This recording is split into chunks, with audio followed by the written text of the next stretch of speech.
Assalamualaikum warahmatullahi wabarakatuh.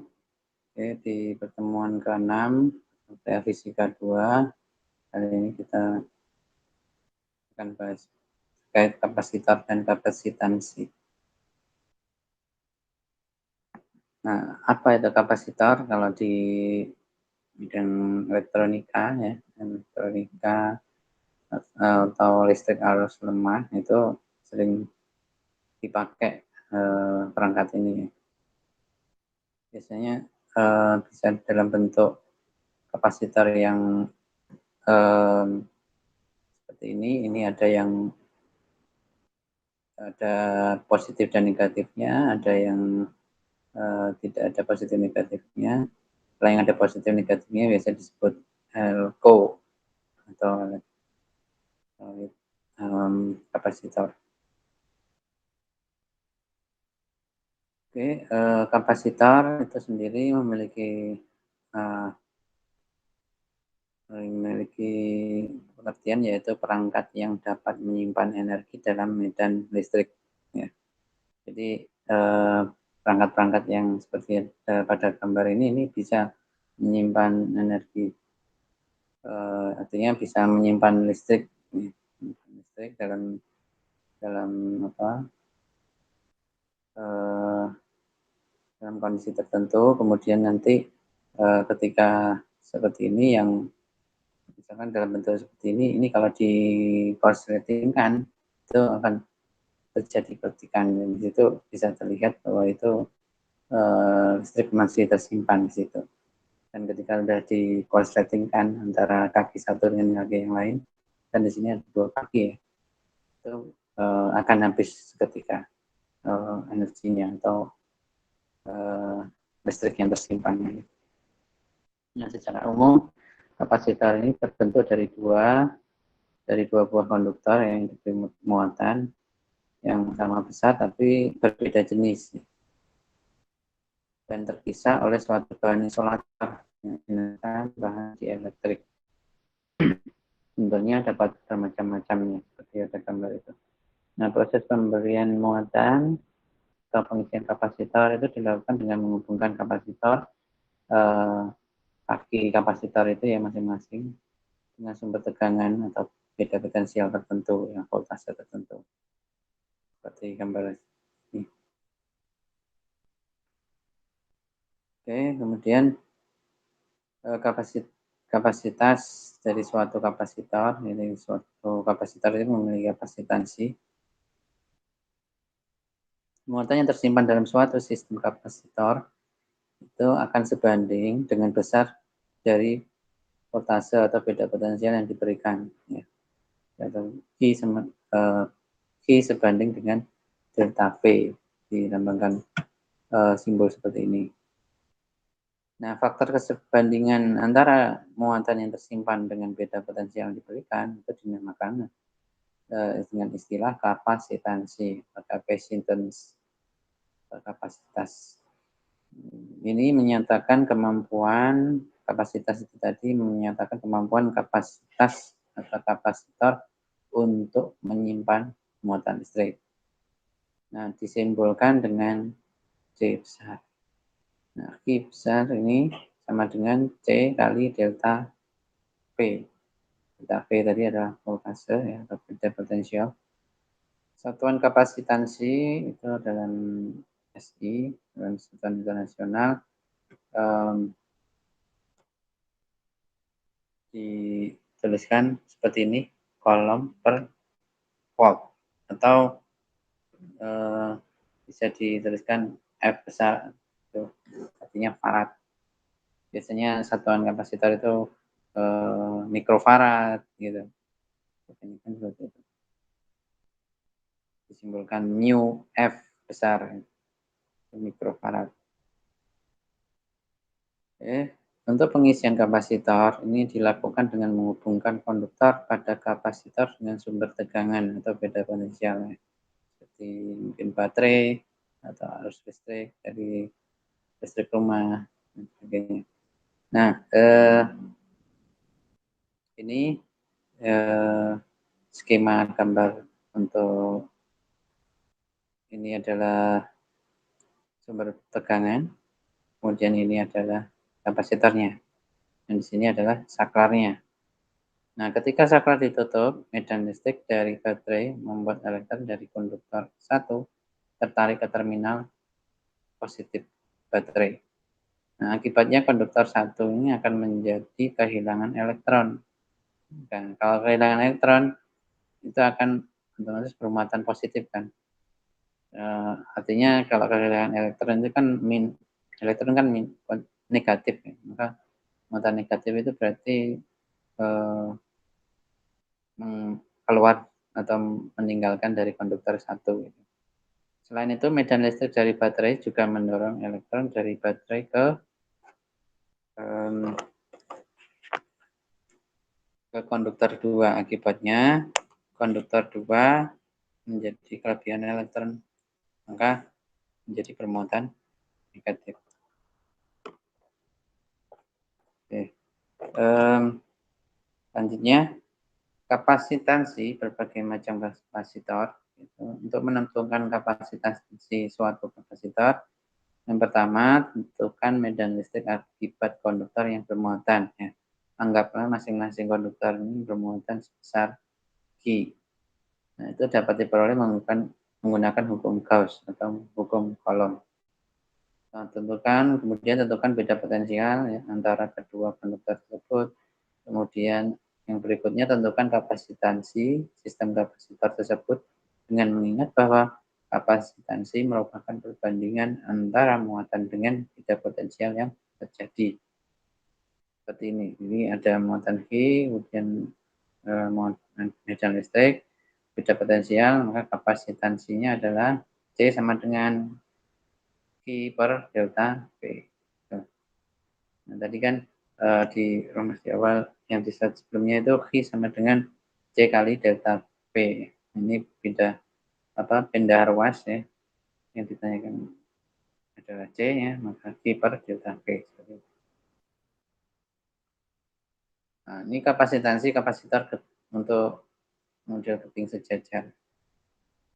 Nah, medan listrik dekat permukaan oleh keping atau lempeng yang sangat besar bermuatan Q dan luas permukaannya A, maka rumusnya untuk medan listriknya sama dengan P sigma atau ini jadi sigma kecil ya, atau per 2 epsilon 0 dan dengan sigma kecilnya sama dengan Q per A.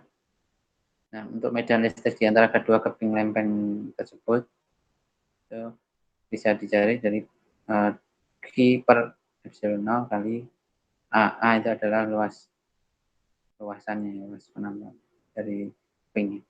Kemudian beda potensial antara kedua keping itu bisa dicari dengan rumus integrasi ini di VB minus VA sama dengan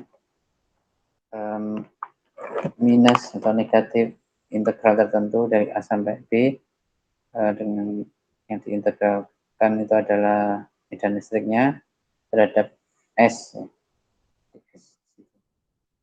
Oke. Kemudian delta V-nya maka sama dengan integral dari 0 sampai D DDS ya, sama dengan E kali D. Gitu. Ini kan karena batasannya 0 sampai D, maka di sini E kali D. Nah, di sini untuk penjabarannya atau uraiannya dari rumus ini bisa dijabarkan awalnya V per delta P untuk mencari kapasitansi. Ini bisa diubah bentuk menjadi E ya, medan listrik dikali epsilon 0 kali luasnya, kemudian dibagi dengan E kali D atau epsilon 0 kali A per D itu, karena ini E atas bawah dicoret. Kemudian medan listrik pada ruang antar kedua konduktor ya, dengan jarak R dari konduktor dalam seperti gambar di ini. Nah, E sama dengan Q per 2 Pi epsilon 0 kali R. Untuk beda potensial antara kedua konduktor tersebut itu bisa dicari karena E-nya tadi ini ya, maka digantikan untuk E-nya menjadi seperti ini. Kemudian ini diintegralkan gitu ya. Nah, integral tertentu dari A sampai B. A-nya ini ya, B-nya ini dari gambar samping ini. Kemudian delta V-nya ini sama dengan Q per 2 pi epsilon 0 L dikali ln, ini ln kurung buka B per A. Nah, karena ln itu dari mana? Ln itu dari 1 per R ini integralnya adalah ln R. Karena R-nya adalah apa? R-nya itu kan dibatasi antara A sampai B ya. Maka di sini B per A. Awalnya ln B dikurangi ln A. Ln B kurangi ln A itu menjadi ln B per A. Ya, ln ini sifatnya sama dengan logaritma log gitu. Untuk kapasitansinya maka rumusnya C per V per delta V ya, C sama dengan Q per delta V sama dengan 2 pi epsilon 0 kali L per ln B per A. Maka bisa dirumuskan seperti ini. C per L sama dengan 2 pi epsilon 0 per ln B per A seperti ini. Ini untuk yang berbentuk bola, kapasitansinya maka udah beda lagi, pakai 4 pi R kuadrat, karena bola itu luas permukaannya adalah 4 kali luasan lingkarannya, maka 4 pi R kuadrat. Dan kurang lebih sama pembentukan rumusnya seperti yang bentuk silinder tadi. Nah, ini hasil akhir rumusnya untuk kapasitor bola. Kemudian susunan kapasitor. Dalam rangkaian listrik, dua atau lebih kapasitor dikombinasikan. Susunan beberapa kapasitor ini memberikan suatu kapasitor baru dengan nilai kapasitansi yang juga baru. Diistilahkan sebagai kapasitansi ekuivalen atau kapasitansi pengganti, atau juga bisa disebut kapasitansi total susunan kapasitor. Nah, ada dua macam kombinasi dasar kapasitor ini. Ini kombinasi yang bentuk paralel, bisa dikombinasikan dalam bentuk seri. Ini seperti dalam hambatan listrik ya, atau ya yang satuannya ohm itu biasanya yang juga dibuat paralel atau seri. Ini dalam rangkaian listrik ada dua macam itu pasti. Nah, kemudian untuk kombinasi atau susunan lainnya yang lebih rumit dapat dipandang sebagai gabungan atau kombinasi dari seri dan paralel tersebut. Bisa seri dengan seri, bisa seri dengan paralel, atau paralel dengan seri, atau seri-seri terus kemudian diparalelkan, dan seterusnya. Nah, untuk yang bentuk seperti ini adalah paralel ya. Paralel itu sejajar seperti ini, ditentukan ujung satu dengan ujung yang lain digabungkan seperti ini paralel. Kemudian untuk yang seri seperti ini. Seri itu yang bawah. Oke, susunan kapasitor untuk yang paralel. Pada susunan paralel, tegangan atau beda potensial pada tiap kapasitor sama besar. Nah, ini sifat dari rangkaian listrik ya. Beda potensial di susunan rangkaian listrik yang paralel itu tegangannya sama besar ya. Di setiap titik ini. Maka di sini bisa diketahui atau ditemukan bahwa Q1 itu sama dengan C1 kali V. Kemudian Q2 sama dengan C2 kali V. Q3 sama dengan C3 kali V. V-nya di sini tidak ada indeks V1, V2, V3. Ini maknanya atau artinya menandakan bahwa V1 V yang di sini, dan di sini ini sama besar. Gitu. Maka tidak ada indeksnya 1, 2, 3 untuk V ini. Kemudian kekurangan muatan Q total ya, sama dengan Q1 tambah Q2 tambah Q3.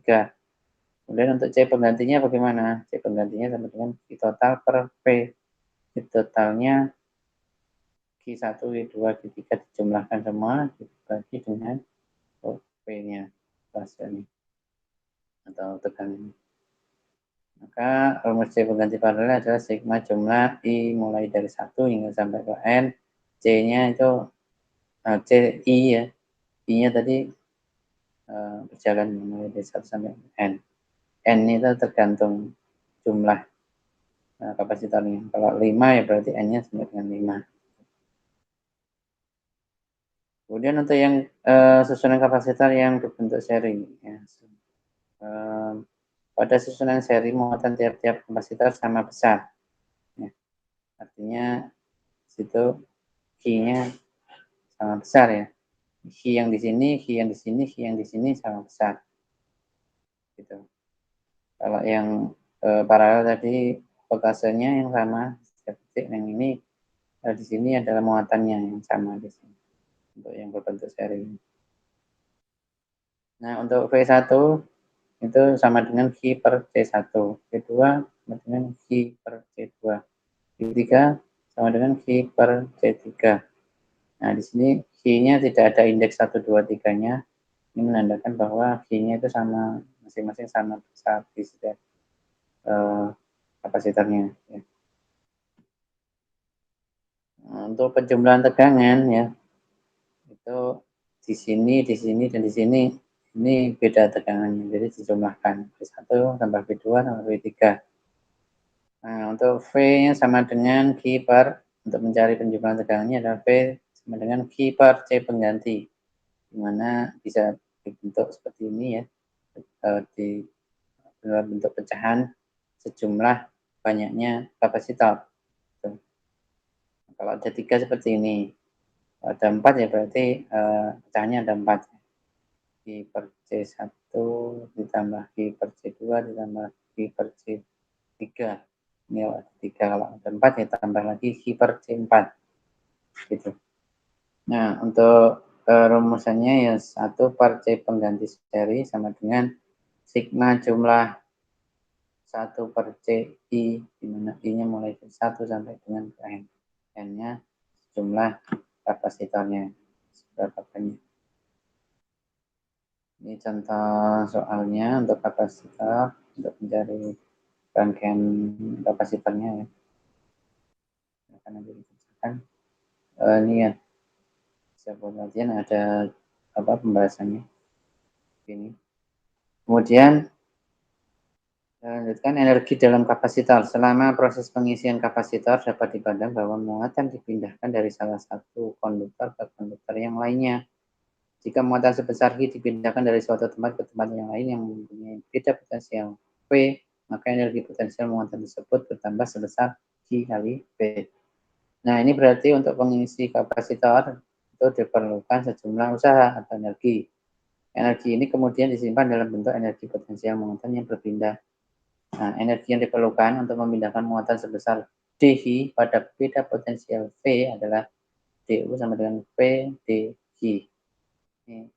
Ini kalau bentuk-bentuk seperti ini berarti artinya bentuk turunan. Ini adalah energi dalam kapasitor. Energi yang dibutuhkan untuk mengisikan muatan sebesar Q dari keadaan kosong. Bentuknya seperti ini. U sama dengan integral tertentu dari 0 sampai Q du. Ini sama dengan Q kuadrat per 2 C. Ini saya dulu.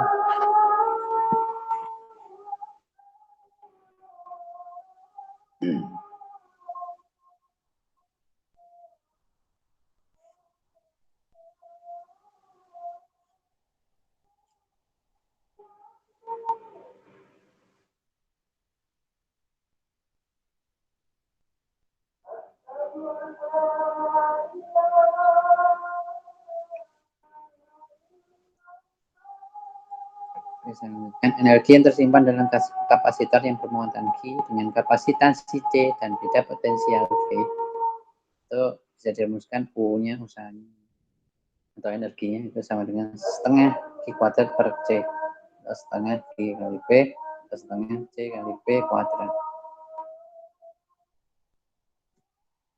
Kemudian energi dalam kapasitor masih di kapasitor ya. Energi yang tersimpan dalam kapasitor menjadi contoh bentuk penyimpanan energi dalam medan listrik. Misalnya untuk kapasitor kemping sejajar. Maka bentuk rumusnya seperti berikut ini ya. Nah, ini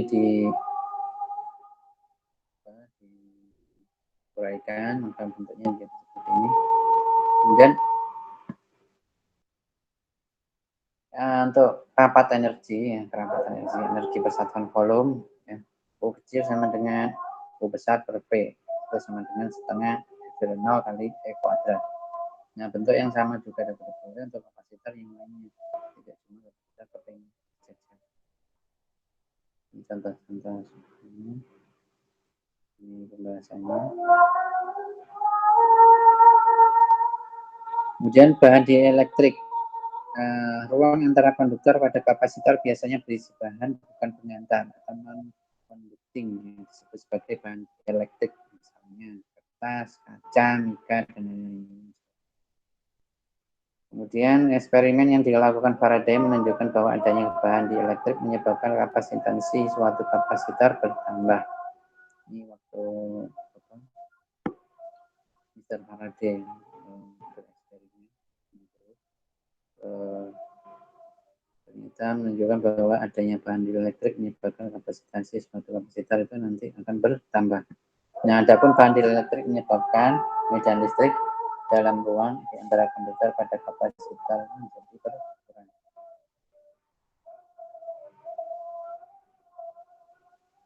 Bahan dieelektrik, ya, bahan dieelektrik. Karakteristik suatu bahan dieelektrik dinyatakan dengan besaran yang disebut konstanta dieelektrik. Dua jenis ya bahan dieelektrik, bahan dieelektrik polar, yang satunya bahan dieelektrik non polar. Untuk bahan dieelektrik polar atau polar dieelektrik mempunyai momen dipol listrik permanen, misalnya air. Untuk yang non polar, nah itu momen dipol listrik muncul akibat berada dalam medan listrik.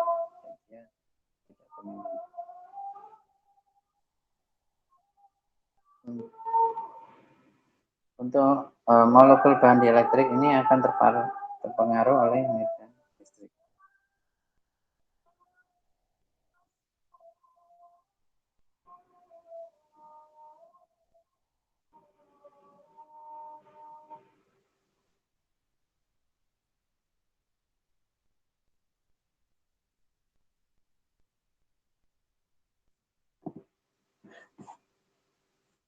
Oke, tanpa bahan dieelektrik yang ini contoh gambar untuk tanpa bahan dieelektrik. Ini adalah dengan bahan dieelektrik.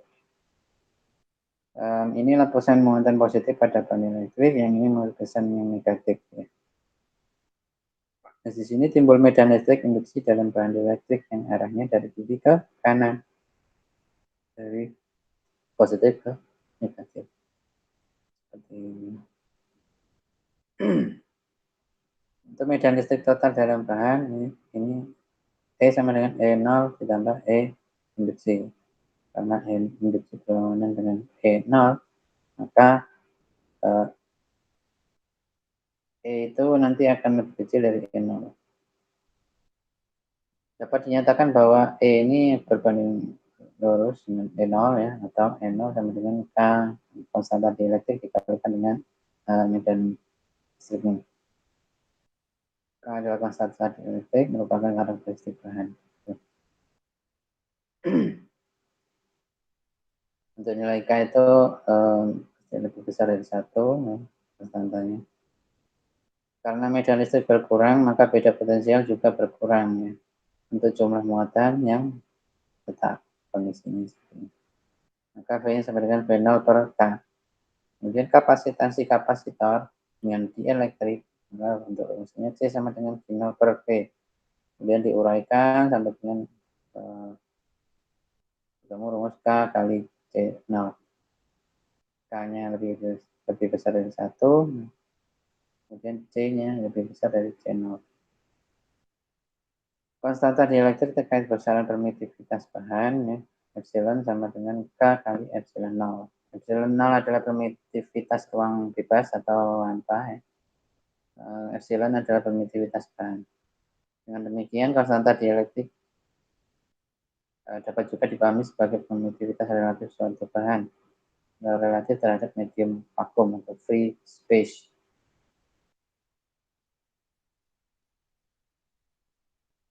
Dengan adanya bahan dielektrik pada kapasitor, maka ada nilai maksimum beda potensial yang dapat diberikan antara keping kapasitor ya. Data Vmax-nya ini disebut juga sebagai breakdown potential. Hal ini terkait dengan karakteristik yang disebut dielectric strength yang menentukan besar maksimum medan listrik yang masih dapat diterima oleh suatu bahan dielektrik. Contoh soalnya, ini pembahasannya, ini latihan soalnya, ini menjadi tugas ya. Baik, sampai sini. Terima kasih sudah menyaksikan. Silahkan diskusi jika ada hal yang ingin ditanyakan ke nomor saya. Baik, terima kasih atas perhatiannya. Mohon maaf kalau ada salah kata baik sengaja maupun tidak sengaja. Saya akhiri. Wassalamualaikum warahmatullahi wabarakatuh.